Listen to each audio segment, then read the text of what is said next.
Alright, he's my top 5 favorite new school rappers. And by new school, I'm going to be going from artists that started like releasing music in like 2007.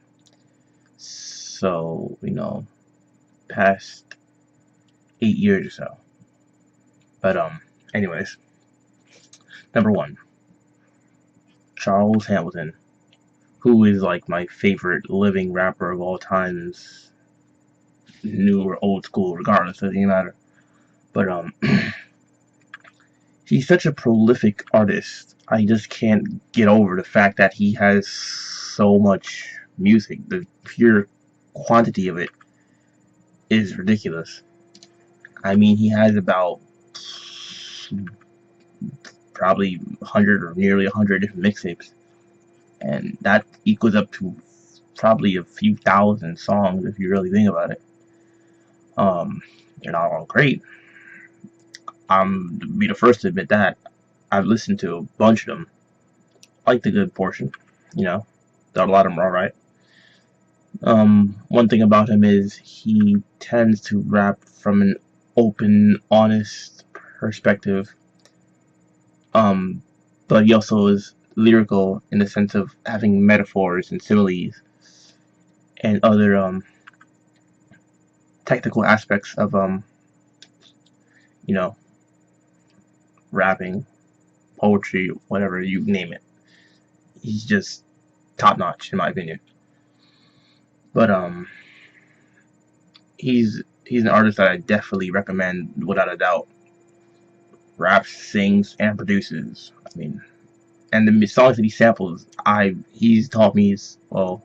Listening to his music has shown me a lot of older music that I would have never even thought about or even heard of. But when I wanted to find out what he sampled, I looked into it and I find so much, and I'm just like, oh man, I gotta thank him. You know. So he's number 1. Number 2. This one is like, I mean, hell, it's a little bit more well known probably and more recent. Number 2 is we go with Asa Rocky. He's one of my favorite artists. I don't know what it is about him.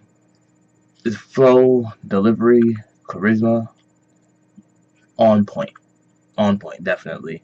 Beat selection, pretty good too for the most part. He knows what he sounds good over, and that's very important when you're rapping. Definitely. Now, as far as lyrical ability, that might not be as high as some other artists, and that's when you compare it to the other things, it's alright. It's nothing amazing. It's above average though, so that's fine. But his flow is on point, delivery definitely on point, and he just has a way with sounding good over a beat that you just can't help. I mean, I can't help but feel and his music's creative, definitely creative, as well as his videos. He has pretty good music videos, and I believe he directs some of them himself. So that's a plus. Also, I believe he dabbles in producing. He co-produces some of his own songs and whatnot. So he seems like he's trying to get a little more diverse. He was even in a movie recently, which was a great movie. He had a pretty decent sized role. But as far as new school artist goes, he's definitely up there. Only downside people ever say about him that I hear is that he's not lyrical. I mean, and that's pretty much the only thing. So hey, that's not bad. 3. This one, gonna have to give it to one of the most lyrical artists ever that I've ever heard of. Absol, member of Black Hippie, TDE. Probably the most lyrical in the whole group, in my opinion, definitely. The things he raps about, the metaphors and the wordplay he has is just astounding. It's a little bit mind blowing, and his flow is on point, definitely. His sophomore album, Control System, one of the best albums of that whole year, without a doubt. Easy. Very excited to see what he does next. Definitely. Been to one of his concerts before, and he has a good live performance. Definitely. Gotta give it up to him. He's If I had to put him in the top from a lyrical, just from a lyrical aspect, he'd be in my top 5 of all time, probably, like, that I listen to. So he's definitely my top 5 for new school artists. He can sit right there at the number 3 spot for now, though. Sometimes it shifts around, but he's definitely in it. Can't wait for his new project, hopefully next year. But moving on. Number 4. This one, oh man,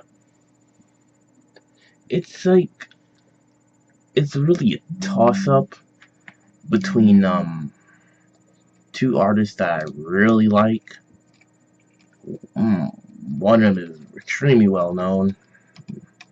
Another one, not so much. But I'm not counting groups in this, so I can't really mention who I want to. So I'm gonna go with number 4. It's going to be Drake. And yes, I'm counting Drake as a new school artist because he released his first mixtape in 2006. And I know I said 2007, but yeah, it's close enough. And he wasn't really known for that. So, what really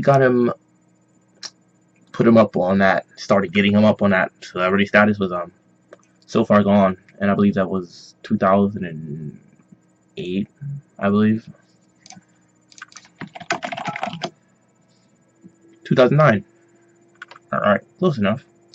So, yeah, Drake could fit in a new school artist category. And he's just in there because he raps and he sings. And it's his content, subject matter, not really his lyrical ability. Once again, that puts him in my list. The emotion, the honesty, the passion that he puts into his music.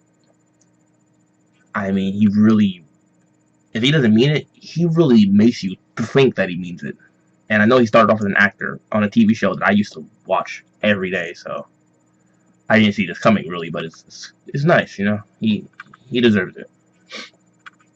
But I mean, he has songs just going so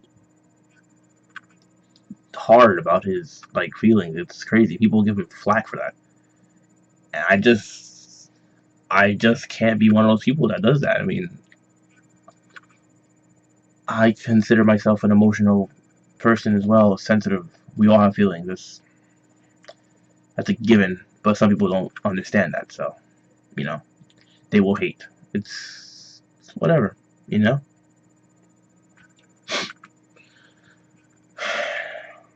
Number 5.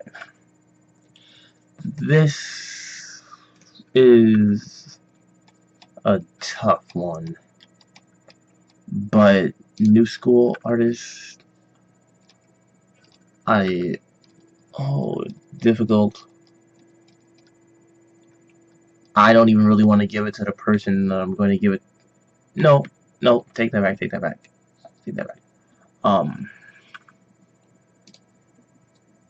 Gonna have to go with this guy right here. He pretty well known, but he's still considered a new school artist, judging based on that time frame I gave. Gonna have to go with Kid Cudi. And yeah, it might seem like he's an older artist, but in reality, no. He's just released quite a bit of music, so. His debut album came out in 2009, so that's fine. His mixtape came out in 2008, so he's in that time frame, so he definitely fits. I know it seems like a wide gap, maybe. But when you think about it, hip hop's been around for 40 years now, so 8 years. it's fine. You know, breaking my own rule here, but hey, I made it, right? Anyways, Kid Cudi, once again, it's hard to define him. I mean, he raps, sings. He was in a rock band too. I mean, hell, I mean, he produces also, I believe. He's just another artist who isn't that lyrical, just like I mentioned with two of the other artists on my list. But he has the emotion and passion that makes it really important. One of the most important things about being an artist is to have the passion about it. You gotta be passionate. Putting your heart into songs and being honest, sensitive, that is not the easiest thing to do. Especially in the public eye. On record. I That just gets so much respect from me. It does. He's made songs about such a wide variety of topics. I mean, he might be famous for that song like Day and Night, and that's the only song I used to listen to him from, to be honest. But then, I started getting into his other songs, and I was like, wow, this is amazing. I listened to his whole discography, and I was like, blown away.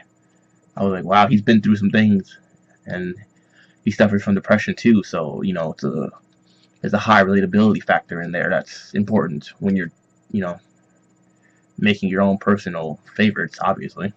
This is all subjective. He made songs about everything from weed to suicide, depression, popping pills, all types of drugs, relationships.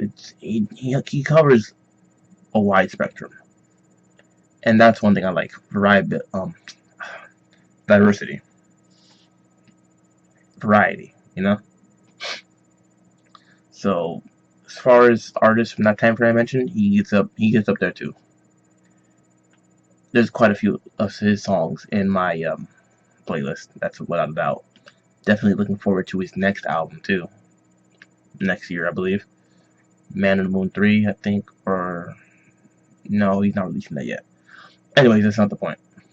But yeah, that's my top 5 new school hip hop artists. And it's funny because out of all those 5, like 4 of them also sing too. I mean, but they're still labeled as hip hop artists for the most part. Discount the singing and whatnot. So yeah, as always, thanks for watching and stay tuned for more.